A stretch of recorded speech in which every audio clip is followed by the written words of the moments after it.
Hello everybody, and today I'm gonna show you best tricks for beginners on this device, and this is Samsung Galaxy Z Flip 7 Fan Edition.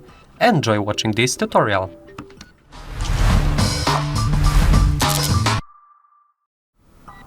So let's think about it. You are a fresh user of this device and you wish to set up all of the features, basic features that you should know about, and do it as soon as you can. Of course, the first way is setting up your smartphone on the first setup.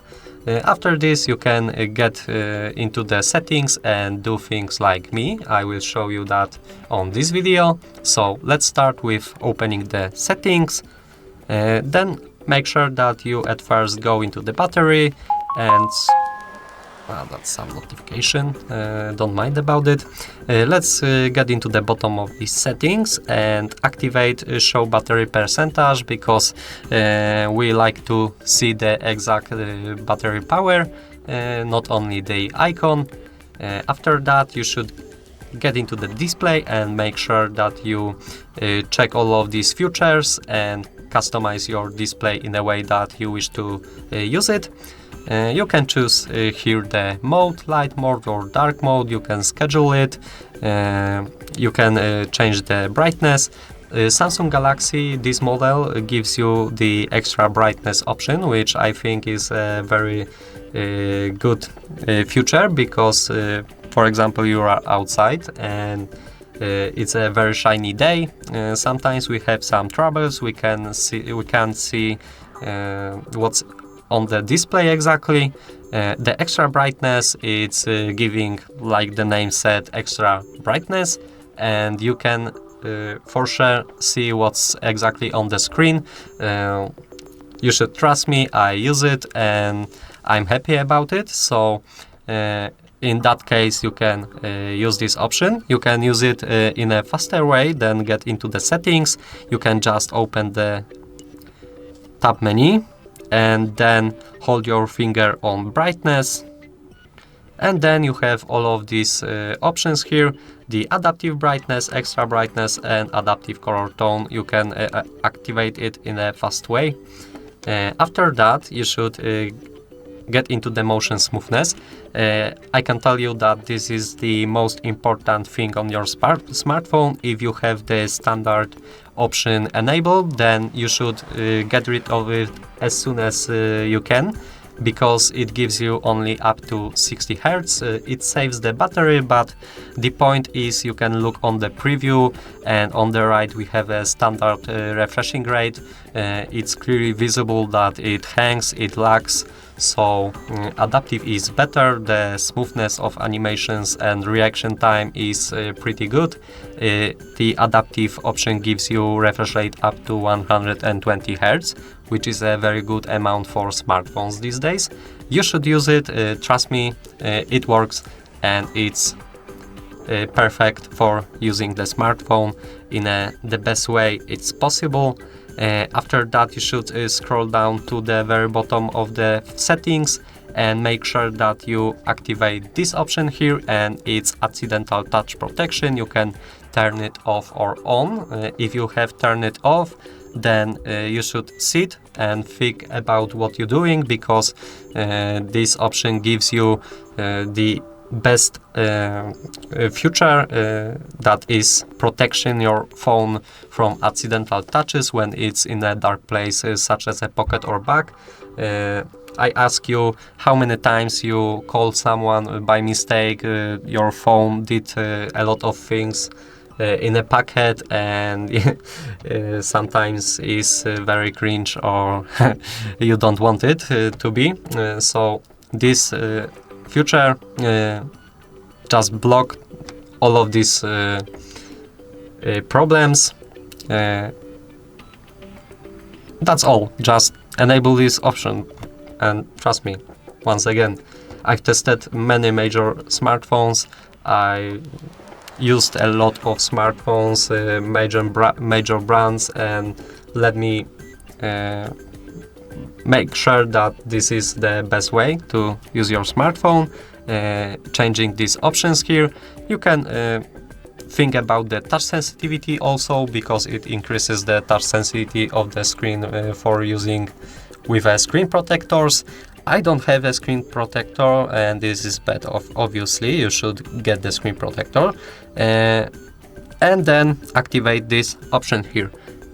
So yeah, that was it, and that was the display and battery settings. Now let's get into, oh sorry, no, it's one other thing in the display settings. You should get in the bottom and move to the navigation bar and think if you want to use 3 buttons navigation or swipe by gestures. Depends of your needs and preferences. I'm a person who likes using the 3 buttons. I can get into the more options and see 2 layouts if I want to have the back button on the right, on the left. I like it to be on the right, this way. It's the best way for me, I think. I'm used to it, but you can do whatever you want. If you're a person who likes gestures, then do it, obviously.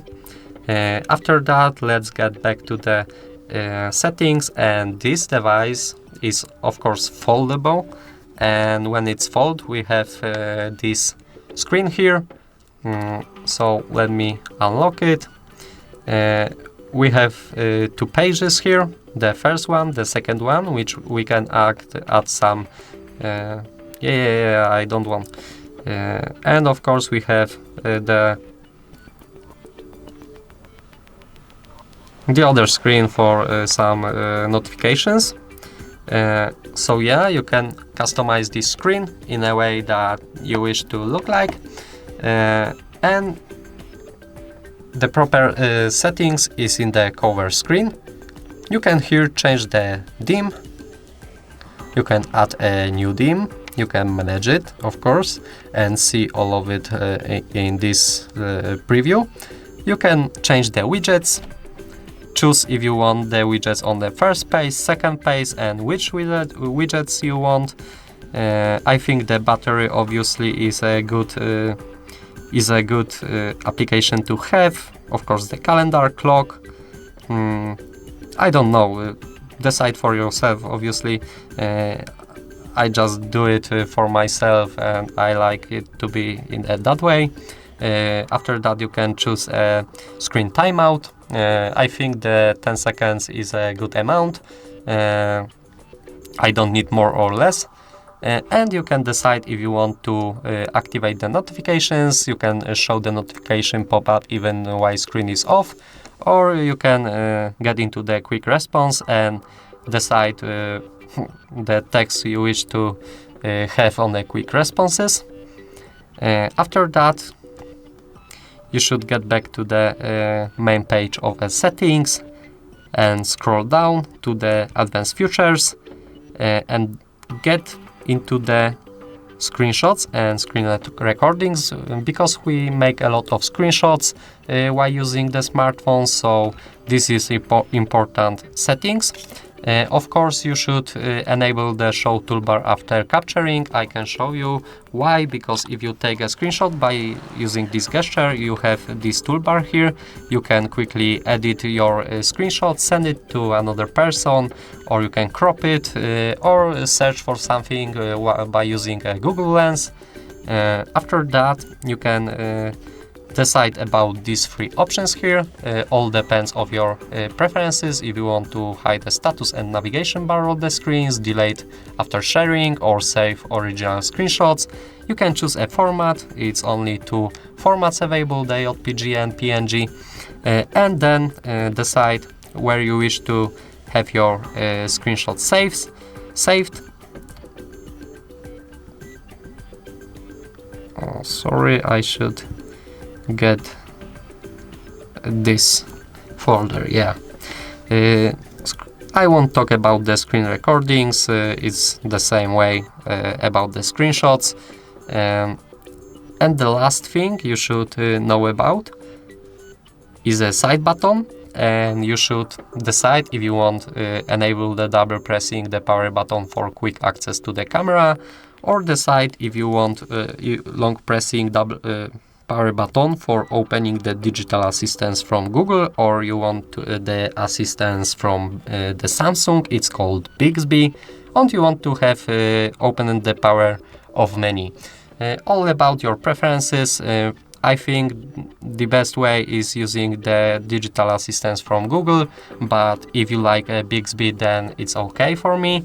You can do it, but I only saying that in my opinion, professional opinion, the Google Assistant is just better. I think that would be all for this tutorial. Maybe I can talk more about the tab menu. You can edit it by using this pencil here. You can choose or touch and hold to change order of this screen. You can change the